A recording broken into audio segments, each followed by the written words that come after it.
नमस्कार, बहुत स्वागत है आपका जी पंजाब हरियाणा हिमाचल पर। मैं हूं आपके साथ ज्योति ठाकुर और शुरुआत करेंगे सबसे बड़ी खबर के साथ। हरियाणा में जहरीली शराब कांड मामले में गठित एसआईटी की रिपोर्ट में बड़ा खुलासा हुआ है। एसआईटी की ओर से की गई जांच की एक्सक्लूसिव रिपोर्ट जी मीडिया के पास है और मामले की जांच कर रही एसआईटी का गठन एडीजीपी श्रीकांत यादव की अध्यक्षता में किया गया था। कमेटी में 4 और आईपीएस ऑफिसर भी शामिल थे। इस रिपोर्ट में बड़ा खुलासा हुआ है। रिपोर्ट के मुताबिक हरियाणा के 3 जिलों सोनीपत, फरीदाबाद, पानीपत में जहरीली शराब से 47 के करीब लोगों की मौत हुई थी और इसकी पुष्टि फोरेंसिक रिपोर्ट में हुई है। रिपोर्ट में मिथाइल अल्कोहल को मौत का कारण बताया गया है। शराब तस्करों ने एक्स्ट्रा न्यूट्रल अल्कोहल बनाई थी, जिसकी पुष्टि अब हो गई है।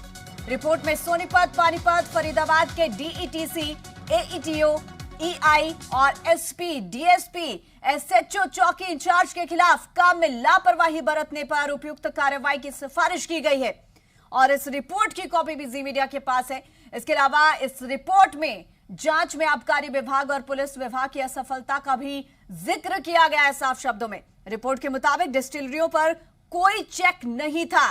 रिपोर्ट में यह भी कहा गया है कि 2012 से अब तक डिस्टिलरियों की कोई भी सीसीटीवी नहीं मिले हैं।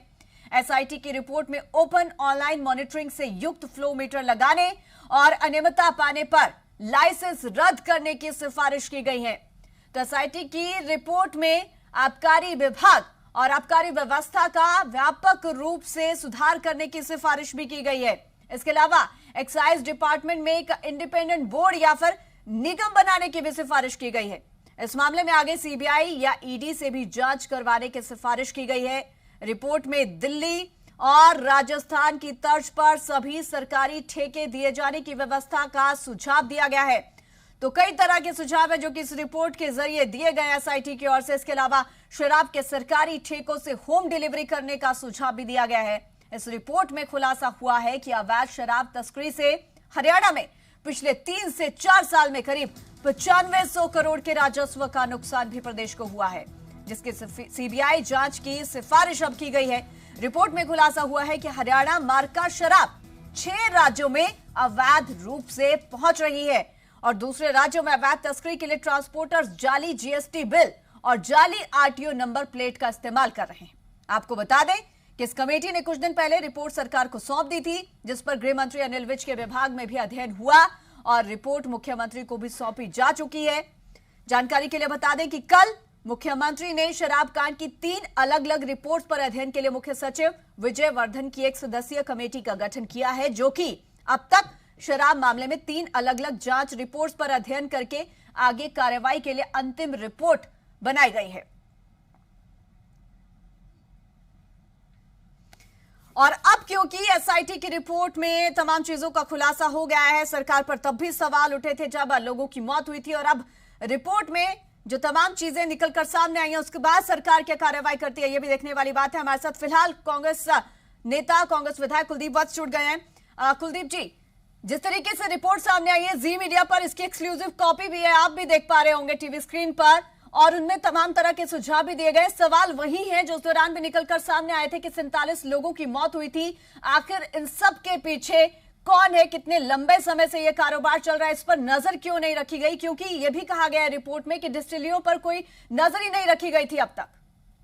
धन्यवाद जी न्यूज का। एक तो देखिए, मैंने, आपको याद हो, मैंने पिछले विधानसभा सत्र में बहुत मजबूती से ये बात उठाई थी और मैंने क्लियर कहा था कि इसमें जो इस महकमे के जो मंत्री है, कि वो अनिल विज जी है, दुष्यंत जी है, इनकी मिली भगत के बगैर ये काम नहीं हो सकता। मैं आदरणीय श्री नवलाल खट्टर जी से मैं रिक्वेस्ट करूंगा, जो ठीक है, आप छोटी मछली को नहीं खाएं, जो इसके बड़े मगरमच्छ हैं उनके खिलाफ भी कार्रवाई की जाए। आज कह रहे हैं कि डीटी और पी जो छोटे अधिकारी हैं उनके साथ साथ जो बड़े हैं, जो मगरमच्छ बैठे थे, जो कोई क्राइम हो जाता है तो आप एक आईएएस और आईपीएस इनको क्यों नहीं करते? उसमें क्या करते हैं, मतलब किसी सब इंस्पेक्टर को सस्पेंड कर दिया, किसी सिपाही को सस्पेंड कर दिया? नहीं, इसकी गहराई में जाना चाहिए, इसकी जांच जो अच्छे तरीके से करनी चाहिए। जो इसमें बड़े आईएएस भी हैं, कुछ आईपीएस भी हैं, कुछ नेता हैं जो बड़े पॉलिटिकल, जो बड़े मगरमच्छ इनके मंत्री है, जो इनके महकमे के मंत्री है, उनके खिलाफ भी कार्रवाई होनी चाहिए। और ये कोई आज एक ये पानीपत सोनीपत का विषय नहीं है, ये पूरे प्रदेश का विषय है। आज जो अवैध शराब की तस्करी हो रही है, मैंने विधानसभा में अनिल विज से पूछा था, दुष्यंत चौटाला जी से पूछा था कि आप क्या कर रहे हैं, आपका प्रशासन क्या कर रहा है, पर क्या था, कुछ नहीं। वही ढाक के 3 पास। मैं मुख्यमंत्री जी से रिक्वेस्ट करता हूँ, इसकी सीबीआई जांच होनी चाहिए। और जो इसमें मेन दोषी है, जो गिरोह है, जो माफिया है, उनको भी तो पकड़ा जाए। एक अधिकारी पे तो ठीक है, मान ली कार्रवाई होगी, पर जो माफिया है, जो इसके पीछे है, जो नेता है, जो बड़े बड़े जो इनके नेता पकड़े भी गए थे, जेजेपी के भी पकड़े गए थे, तो उनके खिलाफ क्या कार्रवाई है। जो फैक्ट्रियां जिसमें सैनिटाइज के नाम से अवैध शराब बनी, उसका क्या हुआ। जो 32,000 पेट की शराब की थी, वो गायब हुई, वो उसके पर क्या हुआ। तो ये चीजें मैं मुख्यमंत्री जी से रिक्वेस्ट करूंगा कि आप अच्छी छवि के ईमानदारी की बात करते हैं, आप ईमानदार नेता की बात करते हैं, तो ये तो भ्रष्ट जो है, इन पर कार्रवाई क्यों नहीं। बिल्कुल कुलदीप जी, हमारे साथ रमन मलिक भी जुड़ गए हैं, बीजेपी प्रवक्ता है। रमन जी, आप सुन पा रहे होंगे कुलदीप जी का सीधा ये कहना है कि ये सिर्फ छोटी मछलियां ही नहीं, बल्कि जो बड़े लेवल के अधिकारी हैं, यहाँ तक कि उन्होंने कुछ मंत्रियों का भी जिक्र किया है कि उनकी भी मिलीभगत इसमें शामिल है, क्योंकि कहते हैं कि जब आंच बनाई है तो पिछली सारी बातें भी कुरेदी जाएंगी। तो रमन जी, क्या रहेगा बीजेपी का रुख इस पूरे मामले को लेकर, क्योंकि सवाल तो अब उठ रहे हैं। देखिए, कह देना कि मंत्री सम्मिलित हैं और जिस प्रकार से ये अभी कह रहे थे, मैं सबसे पहले ये कहूंगा कि जो रिपोर्ट आई है उसका अध्ययन होके वो मुख्यमंत्री जी के पास गई और मुख्यमंत्री जी ने वो चीफ सेक्रेटरी को दी है अध्ययन करने के लिए, और उसके ऊपर क्या क्या एक्शन लेना चाहिए, क्या करना चाहिए प्रशासनिक, उसके ऊपर काम चल रहा है। लेकिन हाँ, इतना जरूर बोलता हूँ कि ये दुर्भाग्यपूर्ण है कि जिस प्रकार से कुछ लोग इस प्रकार का काम करते हैं और अपने छोटे मुनाफे के लिए लोगों की जान से खेलते हैं, और ये सरकार उनके ऊपर कार्रवाई करेगी, इसमें कोई दो राय नहीं है। हाँ, इतना जरूर है कि प्रॉपर जांच के बाद पूरे निष्कर्षों के साथ कार्रवाई होगी, और मुख्यमंत्री जी के संज्ञान में रिपोर्ट भी है और उन्होंने आगे भी उसको कार्रवाई के लिए दे दिया है, चीफ सेक्रेटरी उसको देख रहे हैं। बिल्कुल मलिक साहब, क्योंकि जाहिर सी बात है कि सरकार का अब यही कहना है कि कार्रवाई की जाएगी और चीफ सेक्रेटरी विजय वर्धन कार्रवाई करेंगे इस पूरे मामले को लेकर। हमारे साथ फिलहाल सर हमारे संवाददाता भी जुड़े हुए हैं ग्राउंड से, विनोद लांबा है हमारे साथ। विनोद, आपके पास और क्या कुछ ताजा अपडेट है इस पूरे मामले को लेकर, क्योंकि हमारे पास जो है रिपोर्ट, एक्सक्लूसिव रिपोर्ट है एसआईटी की, वो रिपोर्ट की कॉपी है जी मीडिया के पास, जिसमें तमाम तरह के सुझाव, तमाम तरह के आरोप और अधिकारियों पर किस तरीके से कार्रवाई करनी चाहिए, तमाम चीजों का जिक्र है। ज्योति, ये जो फाइल है, जो स्टोरी है, इसके हिसाब से जो अब जी मीडिया के पास हम लगातार पॉइंट वार दिखा रहे हैं कि किस तरह के मुख्य पॉइंट थे, ये बातें छन छन कर तो आ रही थी, लेकिन कि पहली कॉपी है जो जी मीडिया के पास है, और हम इस कॉपी के जो मुख्य बिंदु हैं उसके आधार पर ही तमाम जो रिकमेंडेशन की गई हैं उनको लेकर सवाल उठा रहे हैं कि आखिर इतनी रिकमेंडेशंस के बाद भी क्यों कार्रवाई नहीं हुई। कुछ और पॉइंट्स इसमें जो आपने टीवी स्क्रीन पे दिखाई, पूरी रिपोर्ट मैंने स्टोरी के तौर पर फाइल की है, दर्शकों को और भी जानकारी इसमें दे देता हूं। इसमें जो पर्टिकुलर 2 से 3 ऐसे ब्रांड हैं शराब के, उनको लेकर ये कहा गया है कि इनमें निर्मित शराब थी जो वो कहीं ना कहीं बाहर मिली है और उसमें जहरीली शराब भी मिली है। इसके अलावा उन राज्यों के नाम भी मैं बता देता हूं। इस पूरी रिपोर्ट की कॉपी मेरे पास है ज्योति, और इस रिपोर्ट की कॉपी में साफ तौर पर कहा गया है कि 9500 करोड़ रुपए का राजस्व का नुकसान हुआ है पिछले 3 से 4 साल में। ये बड़ा महत्वपूर्ण है कि अवैध शराब का जो पूरा सिलसिला था उसमें 9500 करोड़ के राजस्व के नुकसान का अनुमान लगाया गया है। और राज्यों की अगर बात करें तो सबसे महत्वपूर्ण बात जो निकल कर आए कि जीएसटी बिल और आरटीओ नंबर प्लेट का उपयोग करते हैं, और उसके बाहर बिहार, गुजरात, दिल्ली, उत्तर प्रदेश, छत्तीसगढ़, झारखंड द्वारा ये सूचना मिली है कि हरियाणा की डिस्टिलरियों से, मतलब हरियाणा की जो शराब फैक्ट्रियों की हरियाणा मार्क का जो शराब है इन राज्यों में भी मिलती है। ये काफी बड़ा नेक्सस है, उसको लेकर रिपोर्ट है। और कल मुख्यमंत्री से ये सवाल जब पूछा गया था तो मुख्यमंत्री द्वारा साफ तौर पर कहा कि सिर्फ जाधव, श्रीकांत जाधव वाली रिपोर्ट नहीं, इससे पहले 2 रिपोर्ट और टीसी गुप्ता और एक और रिपोर्ट बनी थी। तीनों रिपोर्ट्स को अध्ययन करने का काम विजयवर्धन का होगा, लेकिन जो इसके पॉइंट्स हैं और जो कॉपी जी मीडिया के पास है ज्योति, उसको लेकर जो तमाम गेस्ट हमारे साथ जुड़े हुए हैं, मैं एक सवाल रमन मलिक साहब से पूछूंगा। रमन मलिक साहब, विजयवर्धन साहब साफ तौर पर इस पर कार्रवाई करेंगे, ये पूरी जानकारी भी हम साझा कर रहे हैं अपने दर्शकों के साथ, लेकिन इमीडिएट एक्शन सीबीआई और ईडी जांच की सिफारिश भी एक सरकार द्वारा ही गठित कमेटी करती है, ये मामला कितना बड़ा हो जाता है? देखिए, ये मामला बड़ा है। हमारी सरकार के लिए कोई भी मामला छोटा या बड़ा नहीं होता। हमारी सरकार के लिए कोई भी अनियमितता बड़ा मामला है और उसके लिए प्रॉपर जो प्रोसीजर हैं उनको फॉलो करते हुए जो प्रशासनिक अमले में उपयुक्त अधिकारी हैं उनको ये काम दिया जाता है और उनके द्वारा ये मलिक काम साहब, किया जाएगा। सवाल तो यही है, कहा कि प्रॉपर मलिक साहब, सवाल तो यही है कि ठीक है, पहले मैं ये कह रहा हूं कि श्रीकांत जाधव की जो जांच कमेटी थी उसकी ये रिपोर्ट है, अभी कोई इमीडिएट जो एक्शन लिया गया हो उसकी कोई जानकारी है, या फिर वर्धन साहब इस स्टडी तो रिपोर्ट क्लब करेंगे, उसके बाद एक अच्छी रिपोर्ट बनेगी, उस पर कार्रवाई होगी? देखिए, ये एग्जीक्यूटिव का काम है, ये लेजिस्लेटिव का काम नहीं है। एग्जीक्यूटिव के काम के अंदर एग्जीक्यूटिव के जो उपयुक्त अधिकारी हैं वो विजयवर्धन जी हैं, जो कि चीफ सेक्रेटरी हैं हरियाणा के, उनको इसका जिम्मा सौंपा गया है। और मेरे ख्याल से हमको इतना जरूर मानना चाहिए कि हमारे देश के जो ऐसे अधिकारी हैं एग्जीक्यूटिव में जो टॉप पोजीशन पे हैं, बिल्कुल मानना चाहिए, इसमें साफ तौर पर लिखा हुआ है failure of the complete system, बिल्कुल मानना चाहिए। जांच में आबकारी विभाग, एक मेरी बात सुनिए, जांच में आबकारी विभाग और पुलिस विभाग द्वारा इस प्रकार की घटनाओं से बचने व रोकने के संदर्भ में व्यवस्था की विफलता, failure of the complete system भी उजागर हुआ है, इस पर भी ध्यान देंगे आप लोग? ये बहुत बड़ा पॉइंट है, failure of the complete system है आबकारी विभाग और पुलिस विभाग का।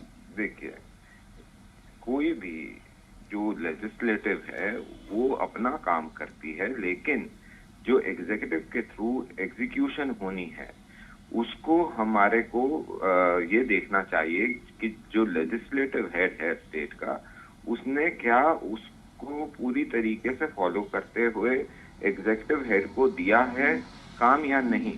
अगर एग्जीक्यूटिव हेड को काम दिया है तो फिर हमारे को ये समझना चाहिए कि सरकार की नीयत इसके ऊपर काम करने की है, सिर्फ एक जांच कमेटी बिठाने की नहीं, बल्कि उसके ऊपर जो एग्जीक्यूशन होनी चाहिए उसके ऊपर भी सरकार बिल्कुल सीरियस है और तभी ये एग्जीक्यूटिव हेड को दिया गया है। मलिक साहब, आपके जवाब से ये समझा जाए कि आपका ये कहना है कि जब एग्जीक्यूटिव हेड को जिम्मेदारी सौंप दी गई तो उसके बाद का सारा जिम्मा अब उनका बनता है, अब आप लोग निश्चित होकर बैठ जाएंगे क्या? कुछ इस तरीके की टिप्पणी? नहीं, निश्चित होकर बैठना नहीं है, क्योंकि पहले भी सर इतने लंबे समय से ये सब कुछ हो रहा है, राजस्व को भी नुकसान पहुंचा, 6 राज्यों तक सप्लाई हो रही है हरियाणा बार के शराब की, लेकिन अब तक भी तो अधिकारी तो तब भी बैठे हुए थे जो कि पूरी चीजों पर नजर बनाए हुए, बावजूद उसके ये सब घटनाक्रम हो रहा है। मेरे ख्याल से इसके ऊपर टिप्पणी करने का और क्या एक्शन हो रहा है, ये जो व्यक्ति या जो पद इस विषय को संभाल रहे हैं आज, ये उनका है, क्योंकि वो ही उसका दायित्व और उस दायित्व को एग्जीक्यूट करना ये उनका है। तो मेरे ख्याल से मैं उस पोजीशन में नहीं हूं कि मैं ये बोल सकूं कि जी उनको क्या करना क्या नहीं करना, लेकिन हाँ एक चीज अनकंफर्टेबल सिचुएशन में तो जरूर होंगे, इसके पॉइंट्स को सुनकर आप कार्रवाई आगे बढ़ाने के लिए कोई ऐसी चीज नहीं छोड़ी जो करना मुश्किल हो रहा होगा, क्योंकि ये विभाग की ही रिपोर्ट है। नहीं, आप अनकंफर्टेबल सिचुएशन में जरूर होंगे, आपके तमाम विभागों पे सवाल या निशान लग जाते हैं। लांबा जी, मेरी बात सुने, टोटल सिस्टम फेलियर बता दिया जाता है। देखिए, अगर हमने किसी चीज को दबाना होता तो हम उसको नेचुरल जो उसकी प्रोग्रेशन है कि जी जो उसका तरीका है आगे चलने का देश के संविधान के अनुसार काम कार्य प्रणाली के दबाने का मैं उदाहरण वो देता हूँ, नहीं दबाने का मैं उदाहरण देता हूँ, आप मेरी बात सुनिए, एक सवाल सुनिए मलिक साहब एक सवाल सुनिए। दबाने का उदाहरण मैं आपको इस तरह से दे देता हूं कि इस रिपोर्ट के तमाम अंश आ रहे थे, आज रिपोर्ट जी मीडिया अपने दर्शकों के सामने रख रहा है और आप लोगों से भी साझा कर रहा है। इसी रिपोर्ट को लेकर जब आबकारी विभाग कौन हेड करते हैं, उप मुख्यमंत्री दुष्यंत चौटाला, उनसे पूछा गया था, उन्होंने साफ तौर पर कहा था कि आबकारी विभाग को इस बारे में जानकारी ही नहीं है। जिस बिल्कुल ठीक है विनोद, लौटेंगे आपके पास, आप बने रहेगा हमारे साथ। हमारे पास एक और बड़ी खबर है, रमन मलिक जी आप भी बने रहेगा हमारे साथ, कुलदीप वत्स जी आप भी हमारे साथ बने रहिएगा। तो एक तरफ जहां एसआईटी की रिपोर्ट में बड़ा खुलासा हुआ है शराब घोटाले को लेकर, जहरीली शराब को लेकर, उसके बाद एक और बड़ी खबर है जिसका हम जिक्र करने जा रहे हैं। हरियाणा के डिप्टी सीएम दुष्यंत चौटाला ने कहा है कि राज्यपाल सत्यदेव नारायण आर्य ने मंगलवार को 75% रोजगार बिल को मंजूरी दे दी है। उन्होंने बताया कि प्रदेश के युवाओं के लिए आज खुशी का दिन है और राज्यपाल से इस बिल को मंजूरी के बाद अब प्रदेश के युवाओं को निजी नौकरियों में 75% आरक्षण का अधिकार मिलेगा। दुष्यंत चौटाला ने कहा है कि हर कंपनी, सोसाइटी, ट्रस्ट में हरियाणा के युवाओं को 75% का आरक्षण मिलेगा। और इसी खबर पर हम ज्यादा बातचीत करेंगे। विनोद लांबा भी हमारे साथ जुड़े हुए हैं और बीजेपी नेता हमारे साथ रमन मलिक हैं, कुलदीप वत्स हैं हमारे साथ जो कि लगातार बने हुए हैं, कांग्रेस नेता हैं। विनोद, सबसे पहले आपका रुख करेंगे। विनोद, एक तरफ तो सरकार के इस फैसले को इस तरीके से देखा जा रहा है कि एक बड़ी राहत या बड़ी बदलाव प्रदेश के युवाओं के लिए, प्रदेश के लोगों के लिए, लेकिन दूसरी तरफ इसे एक बैसाखी के तौर पर भी देखा जा रहा है सरकार के लिए। देखिए 75% जो आरक्षण देने का मुद्दा था, ये जननायक जनता पार्टी का काफी लंबे समय से रहा था और चुनाव से पहले ही था। अब राज्यपाल की अनुमति मिल चुकी है, ये कानून बन चुका है। अब कांग्रेस का रिएक्शन इस पर सबसे पहले आएगा कि ये एक कहीं ना कहीं बड़ा पॉलिटिकल स्कोर करने में कामयाब रहे हैं। हालांकि इस पर सवाल पहले जो मेरी जानकारी में ये है कि कुछ व्यापारियों ने सवाल उठाए थे कि किस तरह से दिया जाए, और कांग्रेस ने कहा था कि एक किरण चौधरी को मैं यहाँ कोट कर सकता हूँ, वरिष्ठ नेता है कांग्रेस की, उन्होंने साफ तौर पर कहा था कि 10% ही अगर आप एक जिले में करेंगे तो उसमें एक जिले में नौकरियां देंगे तो किस तरह से भला करेंगे। और इसके साथ ही बीजेपी वालों से भी और जेजेपी वालों से सवाल रहेगा कि अभी जो हाल का आपने देखा होगा एसडीओ भर्ती में, वहां सिर्फ 22 थे और बहुत कम लोग हरियाणा से सरकारी नौकरियों में भर्ती हुए थे। अब 75% का ये जो 50,000 से कम की नौकरियां हैं, इसमें रिजर्वेशन का जो बिल है वो पास हो चुका है, राज्यपाल की अनुमति मिल चुकी है। कांग्रेस से सबसे पहले अगर कुलदीप वत्स साहब इस पर रिएक्शन दे तो ठीक होगा, ये बता पाएंगे। धन्यवाद लांबा साहब, हमारा नंबर तो आया। अच्छा, मैं एक चीज सुनिए पहले तो, मैंने विधानसभा में उठाया था लांबा साहब शराब का मामला। आप बता रहे हो 9500 करोड़ रुपए का राजस्व लॉस हुआ।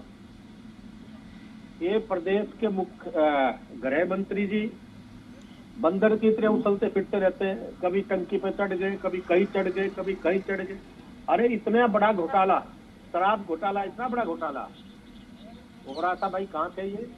दुष्यंत चौटाला जी बात करते बोले ताई चंद्रो आई, ताई चंद्रो की तो मैं विधानसभा में पूछूंगा उससे। घर घर गल ठेके खुलवा दिए, और वो भी ऐसी शराब के जहरीली शराब से 4700 ऑन रिकॉर्ड है, जो और काफी लोग मर गए, जो बेचारे जिनके घर बर्बाद हो गए, जिनके बच्चे रुल गए, उनका आपको अभी पता नहीं है, उनका भी रिकॉर्ड देंगे हम विधानसभा में। शराब का मुद्दा एक तरफ है, शराब का मुद्दा एक तरफ है, दूसरी तरफ अगर हम अब रोजगार की बात कर रहे हैं, क्योंकि 75% आरक्षण रोजगार बिल को मंजूरी दे गई है, उसे लेकर आपकी क्या प्रतिक्रिया रहेगी? क्योंकि भले ही देर आए लेकिन दुरुस्त आए, सरकार का ये फैसला है, और आपकी इस पर क्या प्रतिक्रिया रहती है? देखिए ऐसा है, अगर ये सत्य होता है तो अच्छा है, पर दुष्यंत चौटाला जी के सारे वादे, सारी बातें, सारी वीडियोज इस प्रदेश की जनता ने देखी है, जानती है, इसमें सच्चाई कितनी है। यही दुष्यंत चौटाला जी एसडीओ भर्ती के ऊपर क्या कहा करते, और आज ये क्या कह रहे हैं? इनकी कथनी, ये इन्होंने सिर्फ और सिर्फ हरियाणा के वोटों को बेचने का काम किया और 100 हाथों से लूटने का काम ये कर रहे हैं। इन्हें प्रदेश से कोई मतलब नहीं है। 75% की अधिसूचना जारी हो चुकी है एमएलए साहब, अधिसूचना जारी हो चुकी है अब तो। मेरे को पता है, गवर्नर साहब ने कल ही की है, मेरे को पता है, पर मैं इस चीज का स्वागत करता हूँ। आपने मेरी बात सुनी नहीं, मैं कह रहा हूँ स्वागत करता हूँ, अच्छी बात है, मेरे प्रदेश के युवाओं को रोजगार मिले, पर मैं यही कहता हूँ कि ये मनोहरी लाल के सपने तो नहीं है कहीं ये को हकीकत अगर जब होगा तब मैं बताऊंगा, जब इस पर मैं अपना अगर जवाब भी दूंगा, सारी बात दूंगा। मैं आज अगर ये हरियाणा के बच्चों को रोजगार मिलता है तो कुलदीप वत्स को सबसे ज्यादा खुशी होगी और मैं इसका स्वागत भी करता हूं। बिल्कुल कुलदीप साहब, इसका जवाब रमन मलिक जी बहुत अच्छे से दे पाएंगे। मलिक साहब, आपने सुना होगा कुलदीप वत्स का कहना है कि अगर ये फैसला लिया गया है, बहुत बेहतर फैसला है अगर प्रदेश के युवाओं को रोजगार दिया जाएगा, लेकिन इसे असल में अमली जामा पहनाया जाए तब सही बात होगी।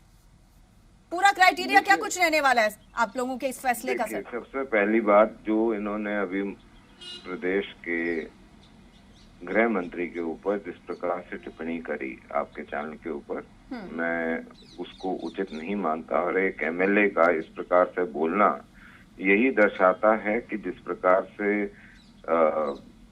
जो कुलदीप शर्मा जी ने भी बयान दिए थे कृषि मंत्री के ऊपर, या इसे लूज टॉक करने से अपना चरित्र नजर में आता है और कुछ नहीं होता। लेकिन मैं जहां तक ये 75% के आरक्षण की बात है, मैं बड़े स्पष्ट रूप से बोलना चाहता हूं कि एक बड़ी बैलेंस जिसे कहना चाहिए लेजिस्लेशन है। इस बैलेंस लेजिस्लेशन में क्यों कहता हूं? बिल्कुल ठीक है मलिक साहब, हमारे साथ क्योंकि विनोद लांबा जी भी जुड़े हुए हैं ग्राउंड से। और विनोद जी, आपके पास अगर कोई सवाल हो, क्योंकि आप देख रहे हैं कि किस तरीके से मलिक साहब हैं या फिर वत्स साहब हैं, दोनों एक दूसरे पर फिलहाल आरोप प्रत्यारोप का मलिक साहब इस बात का जवाब दीजिए। कुलदीप वत्स कांग्रेस की तरफ से, कुलदीप वत्स इसका स्वागत कर रहे हैं लेकिन इसके इम्प्लीमेंटेशन पे सवाल उठा रहे हैं। अब इम्प्लीमेंटेशन पर कोई डाउट है? बीजेपी जेजेपी गठबंधन सरकार इसे इम्प्लीमेंट करा पाएगी? देखिए, मैं वही क्योंकि ये प्राइवेट नौकरियों का सवाल है। विनोद जी, मैं यही बात कर रहा था कि एक तो ये कानून रेट्रोस्पेक्टिव नहीं है, लेकिन इस कानून को जब आप ध्यान से पढ़ते हैं तो एक बहुत बैलेंस लेजिस्लेशन है जो ये करता है कि ना सिर्फ ये जॉब्स के लिए, एक नौकरियों के लिए 75% का जो एक रिजर्वेशन है वो देता है हरियाणा के बच्चों को, बल्कि ये भी करता है कि जिन जगहों पे, जिन कार्य क्षेत्रों में इस प्रकार का स्किल सेट नहीं है, उस स्किल को डेवलप करने के लिए प्राइवेट सेक्टर और हरियाणा दोनों के सरकार दोनों मिलके इसको कार्यान्वित करते हुए वो स्किल डेवलप भी करेगी। तो एक अच्छा स्किल सेट पूरे प्रदेश के अंदर विभिन्न जगहों में, विभिन्न क्षेत्रों में बन पाए, ये लेजिस्लेशन वो काम भी करता है। कुलदीप वत्स जी, कोई सवाल पूछना है तो पूछ लीजिए, ये जवाब आ रहा है। ये आप सीधे तौर पर सवाल को हमारे पास समय की कमी है, फिलहाल हमें इस चर्चा को यहाँ पर खत्म करना होगा। आपका बहुत बहुत शुक्रिया मलिक साहब, आपका बहुत बहुत शुक्रिया विनोद, आपका बहुत बहुत शुक्रिया, और कुलदीप साहब आपका भी बहुत बहुत शुक्रिया हमारे साथ जुड़ने के लिए। तो सरकार के ये कुछ फैसले खासतौर पर रोजगार को लेकर, जिसे लेकर अब राज्यपाल ने मंजूरी दे दी है, लेकिन इस पर इंप्लीमेंटेशन कब तक होती है, ये सबसे बड़ा सवाल है जिसका जवाब सरकार देगी। और ये देखने वाली बात भी होगी कि युवाओं को कब प्राइवेट सेक्टर में वाकई रोजगार मिल पाएगा। चलिए, फिलहाल के लिए इस खास पेशकश में इतना ही। कुछ ही देर में लौटेंगे कुछ और खबरों के साथ।